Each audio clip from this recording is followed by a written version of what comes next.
మన సనాతన ధర్మంలో తెలియక కొంతమంది అంటుంటారు, ఇంతమంది దేవుళ్ళు ఏంటి అని. ఇంతమంది దేవుళ్ళు కాదు, ఇంతమందిగా ఉన్న ఒక్కడే దేవుడు. నేనే పరబ్రహ్మను కురుశ్రేష్ఠ,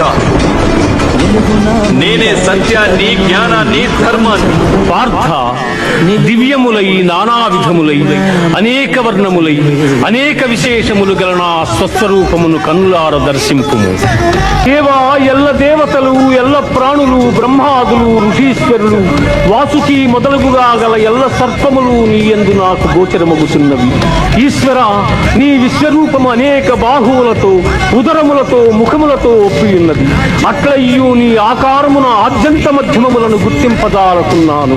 కోరలచే భయంకరమై ప్రళయాగ్ని సమానములైన నీ ముఖములను చూచుట వలన నాకు దిక్కులు తెలియకున్నవి. కాన ప్రభో, నా యందు దయయుంచి నాకు ప్రసన్నుడవు కమ్ము. కృష్ణ, ప్రసన్నుడవు కమ్ము.